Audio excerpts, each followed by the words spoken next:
Alrighty, good afternoon. It's so good to see so many incredible public servants in the House and leaders, and we're all here to celebrate the launch of this incredible plan. I want to give a shout out to my colleague, City Council Member David Lineweber, who's a fierce advocate of all things city flourishing, including ensuring that we have an appropriate homeless plan. And to the many teammates, I see Fire Chief here, Amy Cox, Katie Sunderland. There's so many people to that I could go and keep mentioning, Travis. So thank you all for being as evident. This is a team effort, and it took a village. So my press conference today for November will be focused mainly on the city's homeless response action plan.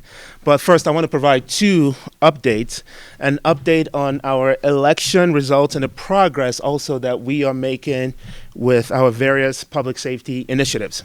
So first, election.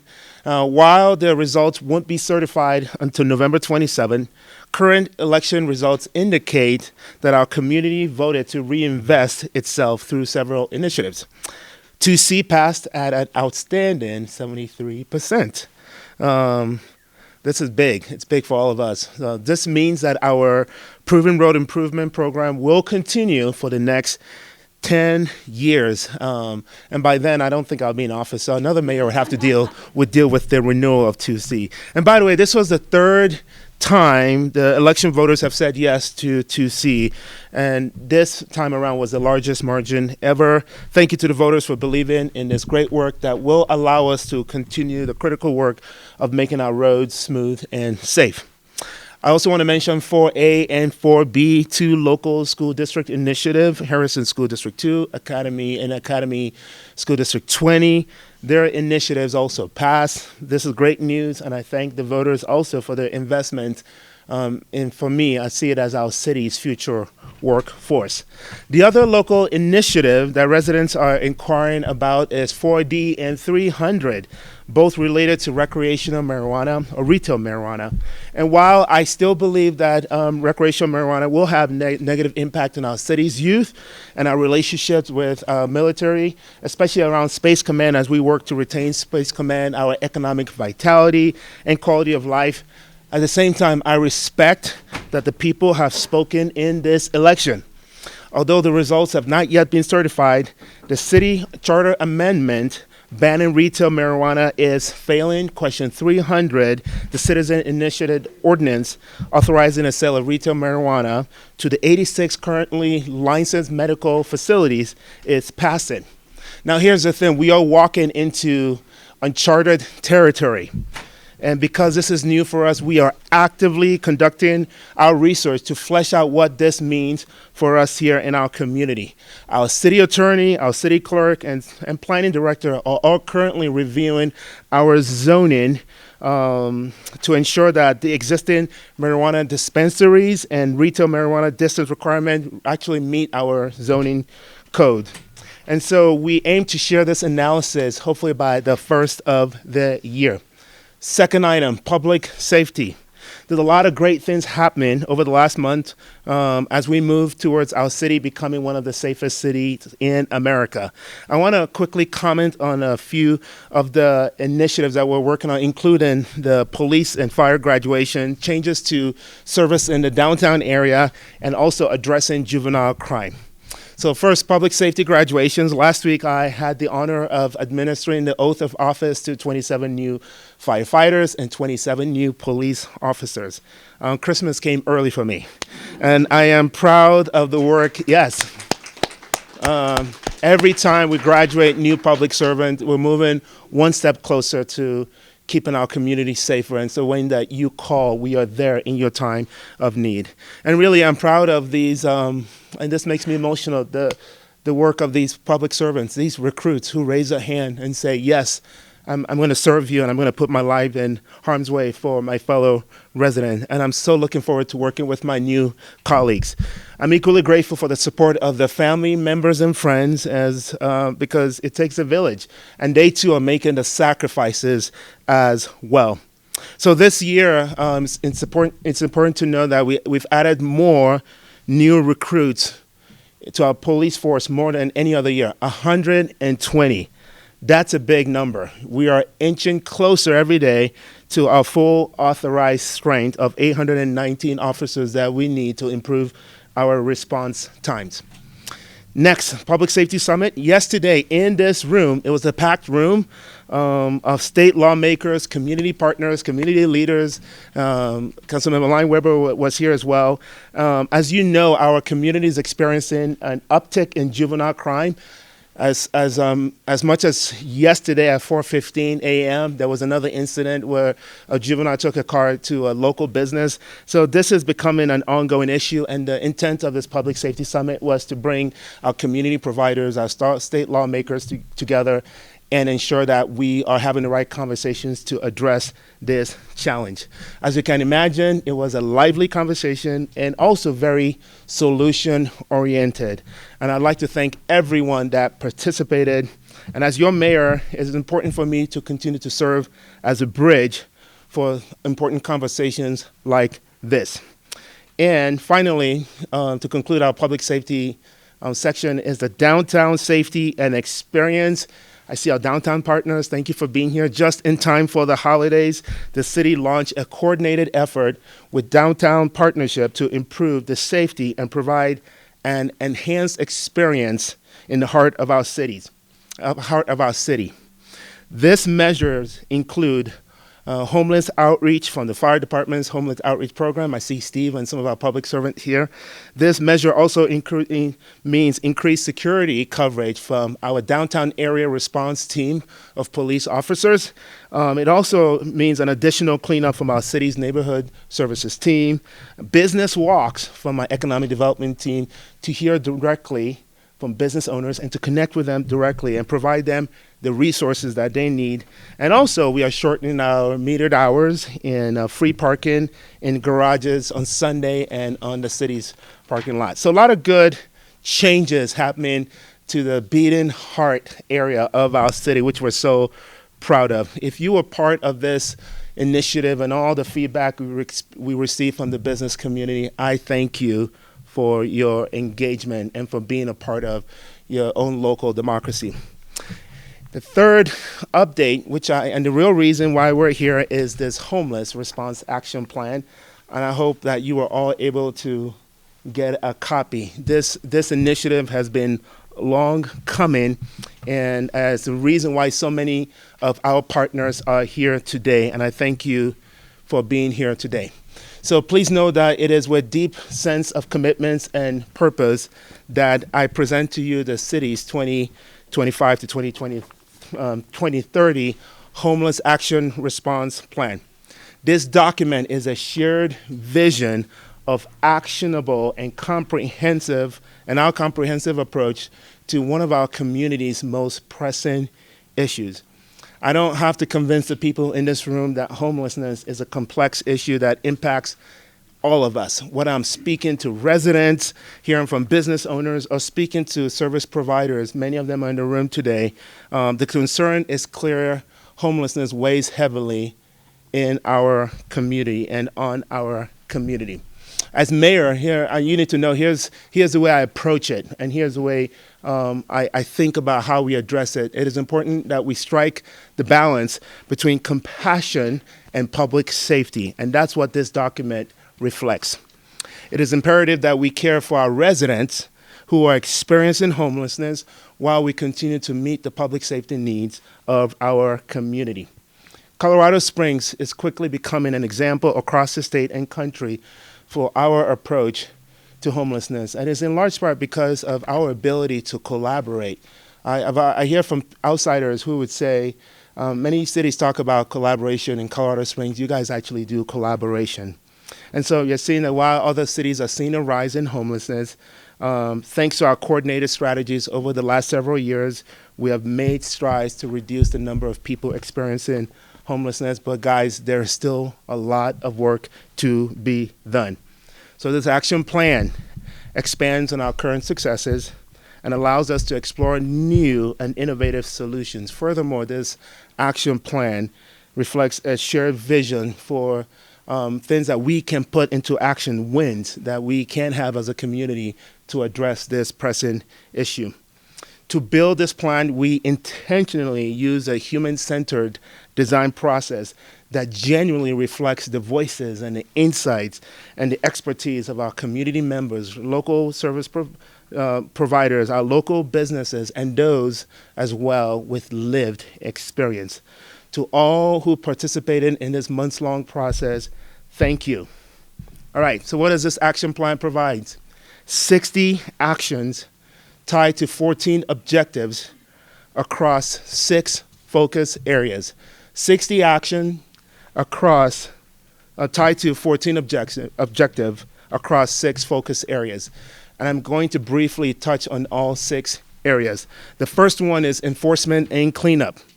We will enhance community safety to all residents to ensure that they are protected, and we will continue to improve our community's cleanup response and property retrieval process to keep the environment inviting and safe for all. And I see our public servants who do a lot of that work. Thank you. We got a lot more work to do. Number 2, street outreach and shelter.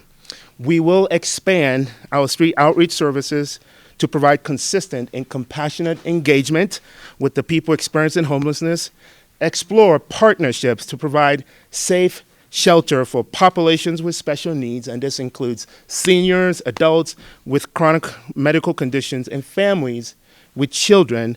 And we will continue our regional collaboration to provide emergency sheltering for extreme cold weather response to keep our unsheltered residents safe. Number 3, homeless prevention.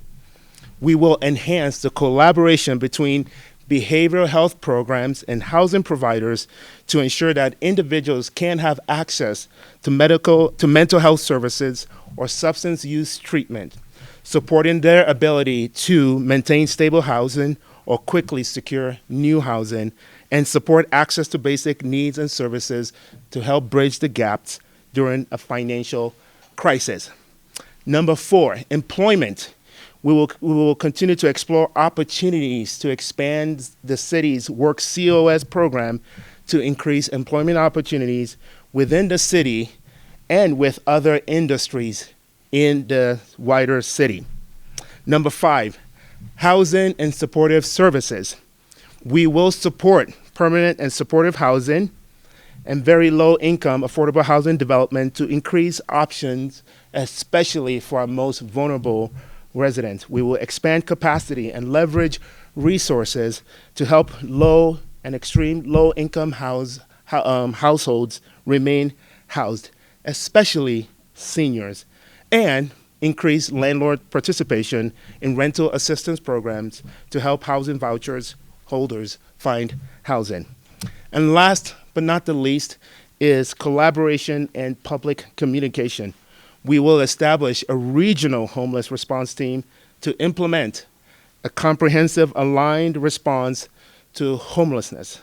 We will monitor state legislative activities to advise and report on how they impact the city's homeless response and enhance communication strategies to foster better community engagement and transparency in addressing homelessness. So I did my best to put all 60 action items and just and report that back to you. But ultimately, this document spells it out in great detail. So there you have it. This is our community-wide action plan to keep homelessness brief, rare, and non-recurrent. I do want to be clear that the city itself, my team members and I, we're not homeless service providers. We're not a direct providers. We have many experts in the room, the nonprofit providers that we depend on every day to do this work.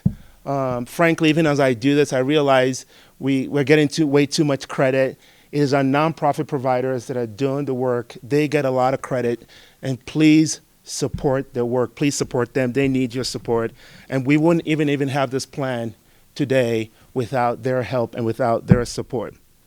That said, it doesn't mean that we stand or sit on the sidelines. Your local government is also actively playing a role and active leadership in addressing homelessness because it is that important. And we are driven by the values of courage, empathy, and humility to address it. There are no less than 8 city departments that are directly involved in this effort. 8 departments from the city side. That includes our housing and homeless response department, our police department, our fire department, the Pikes Peak Office of Emergency Management. I see Andrew in the back. Municipal Court. I see Judge Kane here. Public Works, Parks, Recreation, and Cultural Services. I saw Brett there. And communications, and a lot of my communications team members are here. 8 departments from the city. It's that important. So we're invested in this work. And these departments will coordinate closely with one another, and they will coordinate closely with the strong local network of service providers. And this includes also our faith-based groups, local businesses, community members, all working together to address homelessness in Colorado Springs. I've said this before, and I would say it again. Tackling homelessness demands a multifaceted approach. It will take a village. This is public-private partnerships to really move the needle. So to our community partners involved in this work, I see you, and I thank you. Thank you for your partnership. Our city is stronger because of you. And I and my team are committed to working alongside you as we work to build a city that is safe for all, economically prosperous, culturally rich, welcoming, and a vibrant, world-class American city on a hill that shines brightly. I do want to give a shout out to the many partners who gave up their time to be with us today. And I'm really sorry because I know I'm going to miss some of you, but Tanya Lark from Family Life Services, Tara McCarthy from Pike Ride, Travis Williams and Jeff Cook from Springs Rescue Mission, Greg Morris and Benita Pine from Ascendant to Health Respite Center, Brian Arnold from The Place, Alyssa Rizzo from Community Economic Defense Project, Marina Mendez from Community Health Partnership, Valerie Anders from Silver Key, Beth Rostad from Homeward Pikes Peak, Takia Jamison from Pikes Peak Library District, Chelsea Gondek from Downtown Partnership, Andy Barton from Catholic Charities, and the incredible David Lord, who wears many hats in our community and has been a longtime leader in the Housing Solutions initiative in our community. And finally, I want to give a huge shout out and thank you to my team at the city's Housing and Homelessness Response Team, led by Amy Cox and Katie Sunderland and Crystal Carr and others are here. Thank you so much for the good work and working so hard overtime to get this plan completed that will help shepherd our execution for the next 5 years. Now, we're not waiting on this plan. We've already started implementing some incredible goals, and we will work to ensure that we are making progress in all our goals to help build a city of great neighbors and a city of great neighborhoods. On a final note, deviating here a little bit, I ask and invite the whole community to join me in cheering on the Colorado Springs Switchbacks in Saturday's championship game at Widener Field. We're moving our city from being a city for champions to a city of champions. So this is a big deal for us. As you can imagine, we're a city that's on the rise. We're growing. We're changing. To have a professional team is a big deal. To have a professional team that wins is an even bigger deal. So get ready, all of you. It's going to be a great match. So that concludes my prepared remarks, and I'm ready to take your question. And please know that I am joined by several community partners who will also happy to help take some of your questions, and my Chief Housing and Homeless Response Officer, Amy Cox, as well, will be also able to help answer some of your questions, specific questions around the homeless plan and what we're working on citywide. All right, yes, sir. Let's start with you. Yeah, Dan Boyce, Colorado Radio. So, the data for the point in time counts is in the report, And those numbers look really positive, and they look positive on an apples to apples basis when you look at, say, like a city like Denver, where they've seen an increase of about 12% there on Yes, housing sir. population. But those point in time surveys are exactly that. They're a point in time. Then point in time. So can you just talk about what more the city is trying to do to get a real comprehensive look at what the true need is outside of those? No, that's a great one. And actually, my housing and homeless response team is probably happy to hear that question, because I've been clear that the point in time count is a snapshot, is a count every December on a very specific winter night, and so we are comparing that. It's one measure. It's not the only measure, and that number is trending downward, which is great. But I don't believe that number reflects our lived experiences, mine, my family, a lot of business owners. And so you have to hold that with a grain of salt. So on one hand, we're celebrating that snapshot of a point in time in the year, that number decreasing, but we're also looking at other data points to give a kind of to tell a better story, frankly. But and I'm going to invite Amy to give some more perspective. But understand that that's what many cities are using, the pit count. And so we're comparing our progress to each other through the pit count. But in terms of the actual work that needs to be done, it's got to be more than the pit count. I'm going to have Amy give some more perspective on that. Yeah, thank you. Thank you, Mayor. Yeah, and thank you for that question, because we agree the point in time count is just a snapshot, and we know that it is not entirely accurate. However, if the methodology is consistent, it should show a trend line over time that we can rely on. I say that, though, understanding that we actually have a robust data system within this community, the Homeless Management Information System, that we really need to be utilizing. That system will tell us how many people have entered every month, how many people have exited, how many people are homeless for the first time, what are their self-reported medical or behavioral health issues. That system is what we need to use to track how many people are actually exiting, how many people are coming in, and how many are exiting the housing month over month.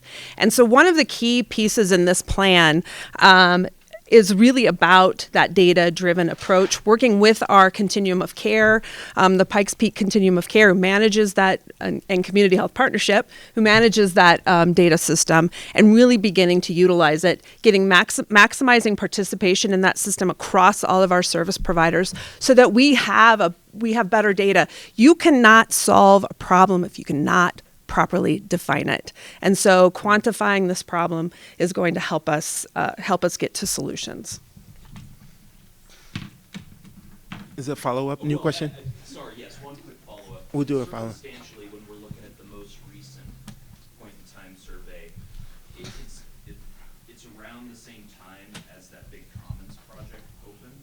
And I wonder if, for one, if that is an accurate representation of that timeline, and also if, I mean, that would be something to celebrate, but is that something that's a circumstantial look when we say, okay, those numbers dropped, and it aligns with this? That's a good question. Yeah, I don't think you can tell that through the point in time count. We would need to look at the other data in the HMIS. Anecdotally, it's really hard to speak into is it a one-to-one, no whether data. But one of the things I'm pleased is to, and it'd be interesting, Amy, to actually compare to see if there's a direct connection based off of your question. But we are seeing Homeward Pikes Peak and the Commons. We are seeing Springs West Commission and Greenway Flat. So as our community expands its services from low barrier entry to transitional housing to supportive housing, I think it would make sense that we should be seeing an improvement in our efforts around homelessness. But that's something we need to lean into. But I'd like to believe that the more our nonprofit partners expand their services, that it should be we should see a direct impact on the number of homeless people, or else we're not moving the needle at all. Yes, sir. Colorado Springs Independent.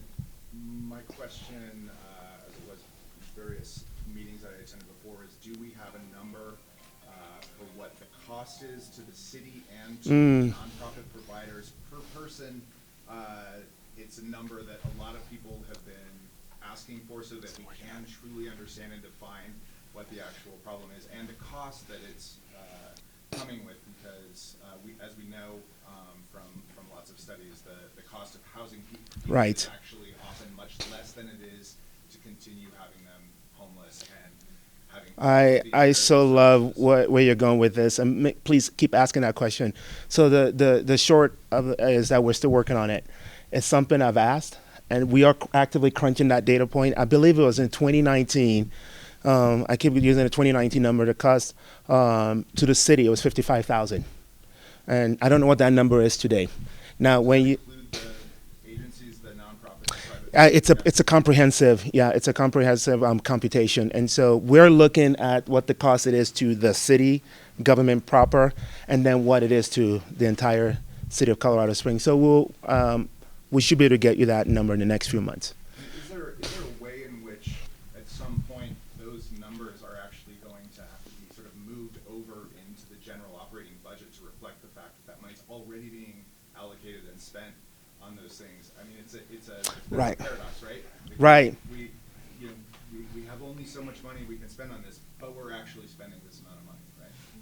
And that's difficult because that's where the cost to city organization we have to look at separately than the cost to the entire city, because the cost to the entire city involves some of the work of our nonprofit providers and the impact, and so to bring all of that to the general budget may not be the best decision.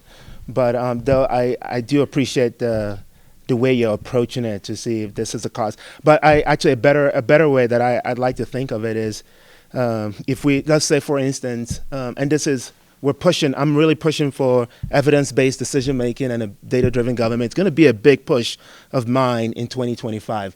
We need data to help inform our action and data to help measure if we're making progress.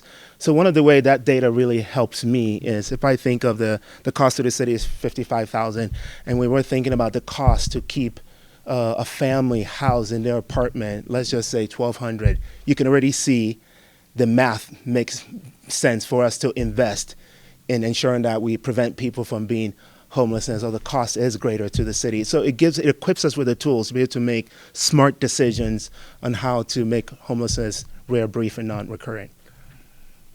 Yes, Mayor, it seemed in the last year, diving into Pueblo, that homeless encampment cleanups kind of increased, and those got some pushback from the community.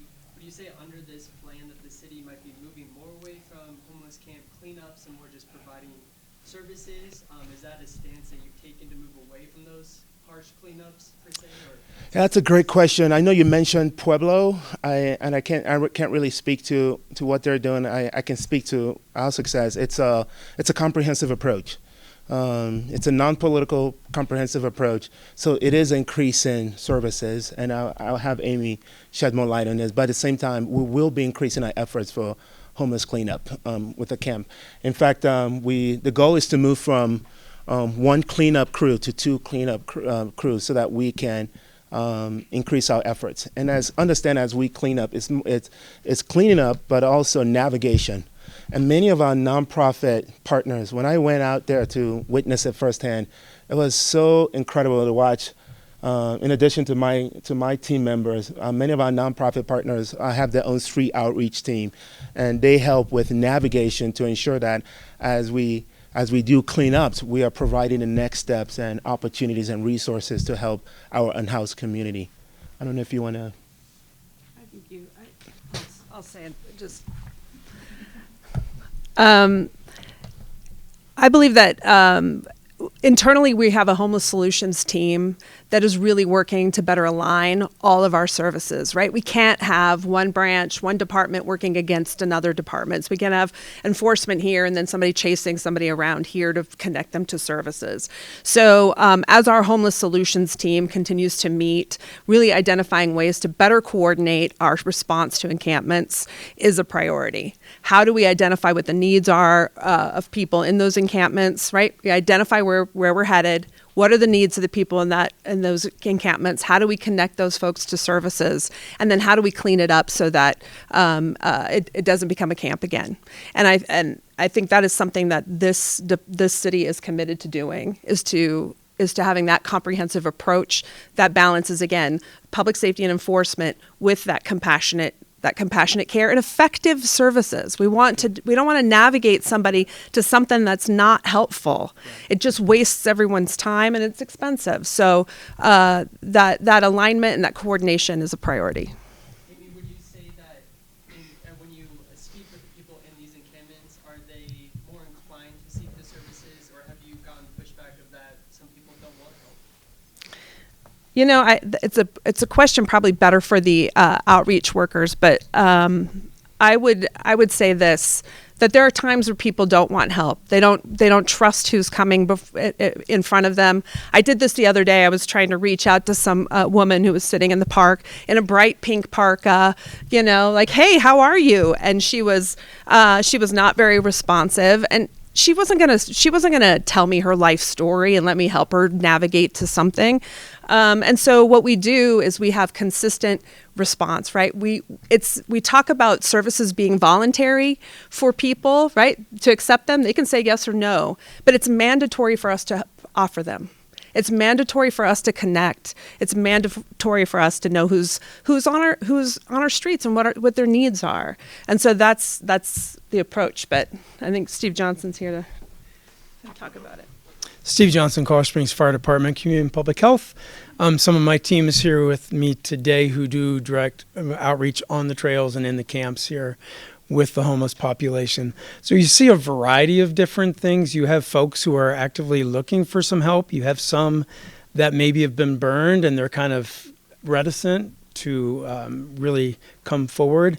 And then there are some who are really in the shadows. But the important part of that is the relationship building piece. And if you're going to overcome some of those concerns and fears, you have to do that by building relationships, which is why they go out on the trails, why they go downtown, and through interactions and trust building through simple acts with them to start with, finding their needs, understanding what their history is, and then helping them create a plan with us and with them together to help them move forward to those next steps.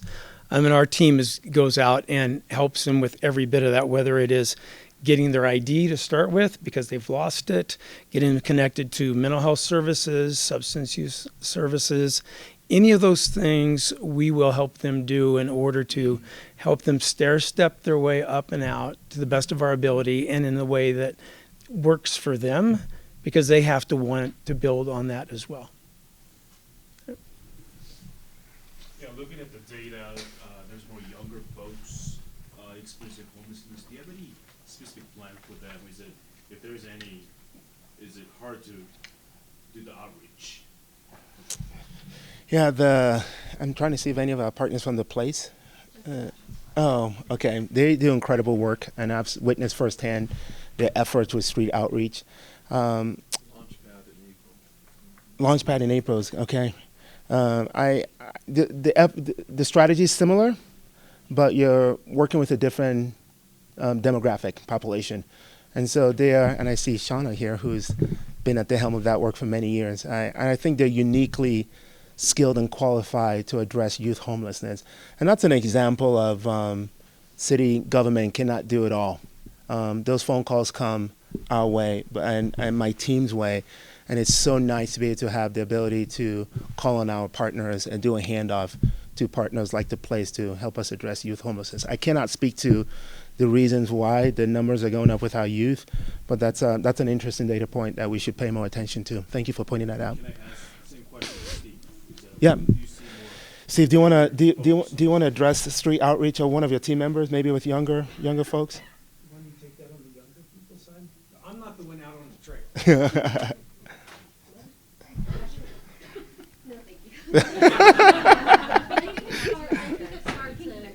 Okay. Yeah. Thank you. Amanda Smith. I'm the supervisor over the homeless outreach program with the Colorado Springs Fire Department. I definitely think that we have seen an increase in youth. However, there's specific targets for the youth through the place that has their own street outreach program, and we won't not see anybody. So resources are a little bit more limited, I think, for the younger individuals, and so we work collaboratively with our community partners if we do encounter youth, that we connect them to those that specialize with that population. Yeah. Thank you. Thank you. Oh, back there.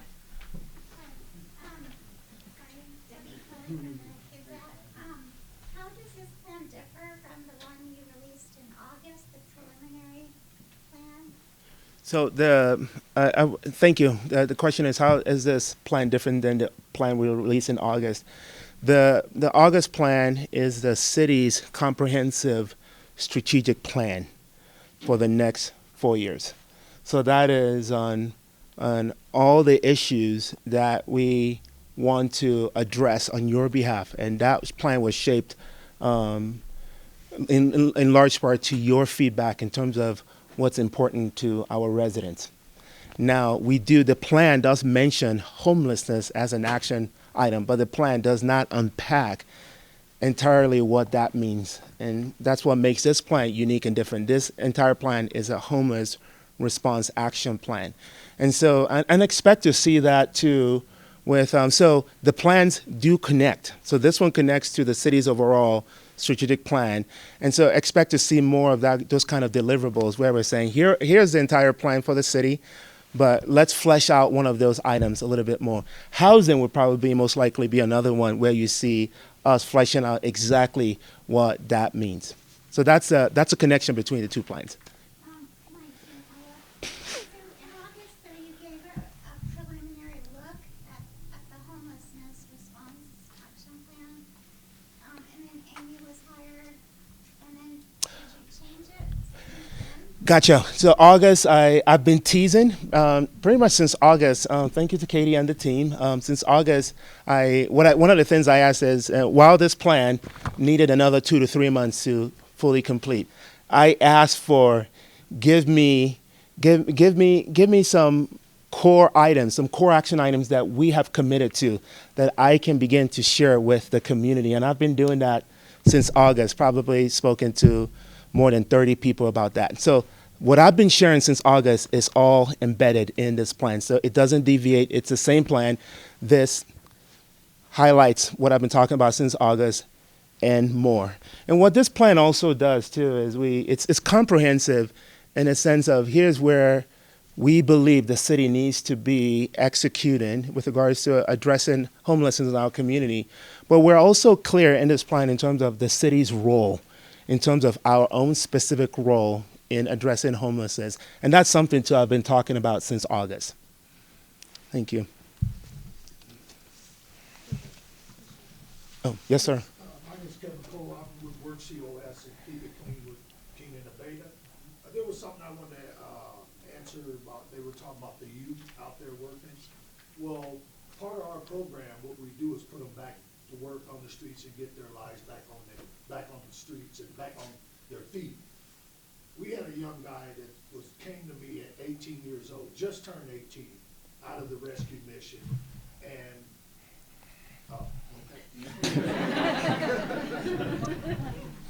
and I wanted to bring this up for a reason. Okay. Kevin Cole with the Work COS, Keep It Clean, Public Works part of the house. So we actually employ the guys out of the mission. So we keep about 8 personnel from our team out of the mission, and we pick them up every day, bring them to work. They spend close to 9 hours a day with us, 4 days a week, and they make enough money to get back on their feet. And we've had that success with a couple of them. Speaking of the young guy, and I don't know if I want to speak of his name, but I will tell you that he is in his own place and he has his own car, and he's still working with us at this given time. We also had, we also have another guy that came in. He is actually works for the street division now, permanently, full time, has his own house, owns his own house, actually has his own vehicle and is getting ready to get married. So it is there. It's just not moving fast enough, but we're getting there, and the work is being done out there. So yes, and then the part I did want to answer, because I heard him say that. So when we go pick these guys up, there's people in the rescue mission that are standing outside, and they see these guys getting on the truck with their vests and their helmets on, and they'll come up. So how do I get to work there? I say you have to go through the mission, because that's not our part.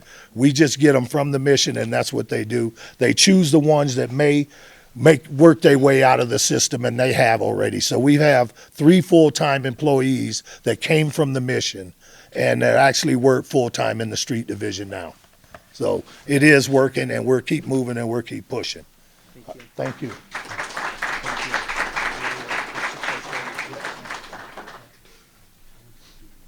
Yes, sir. Couple more questions. Do we have numbers on deaths experienced by homeless people in any of these statistics?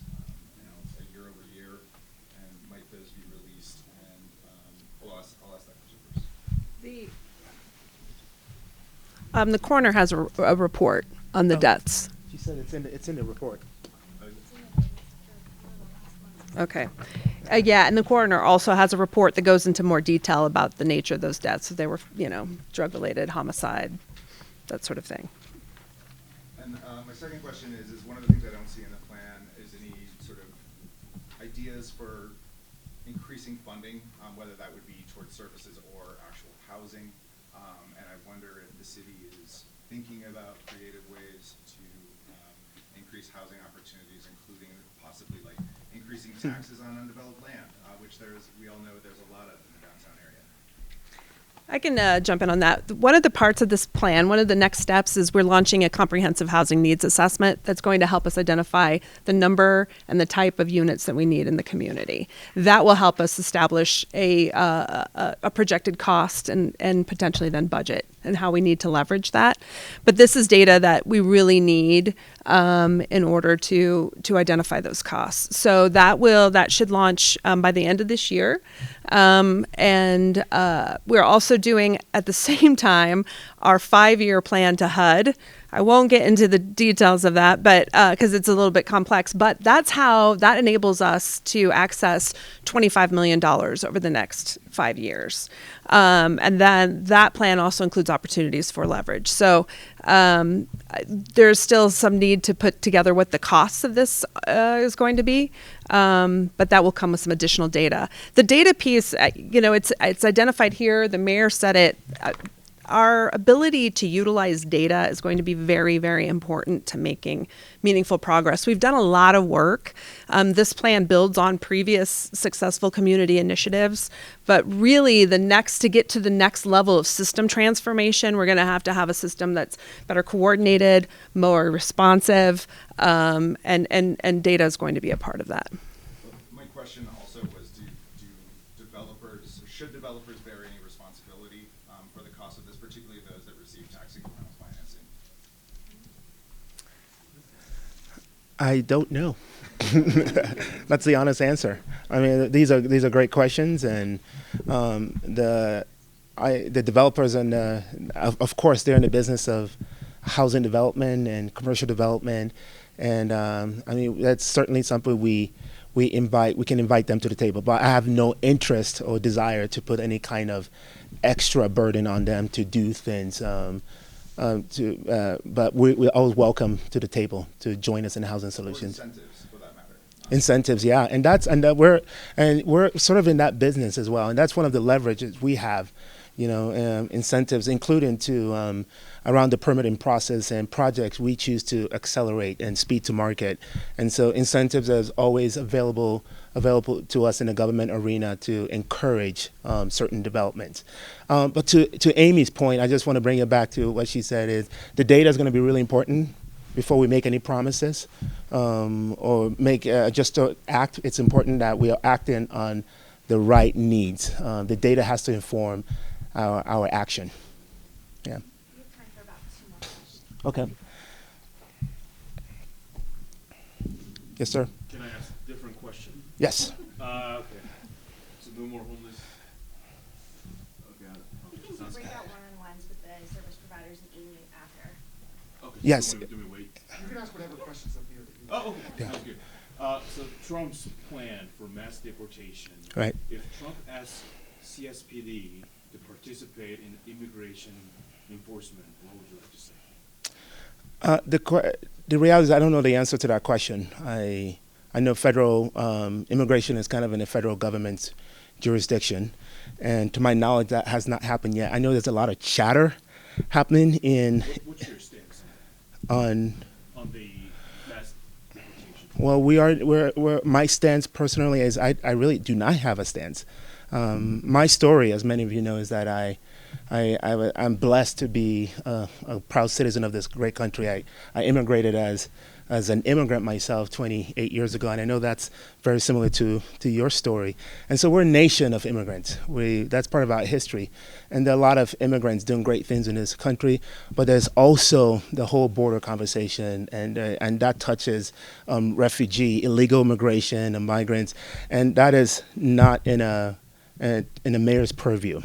Now, I want to be clear that the conversations and the chatter that's going on in the media and what the president-elect is going to do, not going to do, is just not of interest to me. I have a job to do locally. We just talked about a homeless response plan and some of the work that we have to do. And I'd like to bring the focus back to Colorado Springs, and also back to on April 1st, we have an election coming up.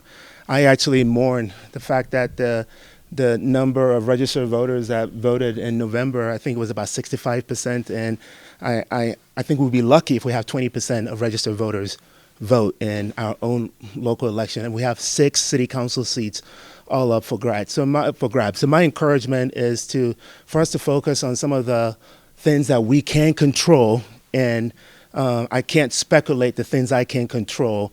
The president-elect has not been sworn in yet, and so there's a lot of chatter going on, and I just personally do not engage in some of that chatter. Yeah. Yes. There are no focuses on the homeless response action plan, and I'm aware your office released a statement. But going back to your election, is there anything you'd like to address on camera in terms of the 3 people indicted in the alleged hate crime hoax? We are aware of some phone calls between one of the people mentioned. Anything you would like to address at this time to move on, or anything like that? Oh, absolutely. I think most people were aware of the cross-burning incident and the defacing of my sign and my campaign sign, and that brings back floods of memories. It was a very traumatizing time for my family and I. And that one is still hard. When that news came out, I had to call my wife and say, hey, we're reliving this, not just for my wife and I, but for my campaign team. And that was just wrong. It was a despicable act done to me. And frankly, if it was done to anybody else, it's just wrong. It's an individual in our community that, as a media personality that owns a studio, that many leaders have been to, including me. And not somebody in a million years, or just I would have thought would have done that to me and my campaign and this city. I'm proud of the response of our FBI and the U.S. Attorney now, who are acting on that. And I hope it sends a clear message that that is not welcome in this city. That is not the story of Colorado Springs. That is not the news or the story of Colorado Springs that I want the nation, or frankly the world, to know about us. Yeah, thank you. Can you release the text or talk about the nature of the conversation that you had with Derek Bernard? I don't know. As you can imagine, as a candidate, because I did an interview at his studio, I talked to millions, thousands of people. So I do not remember the nature of the conversation that I had with him. It probably had to do with one of the media things that he was doing. Yeah.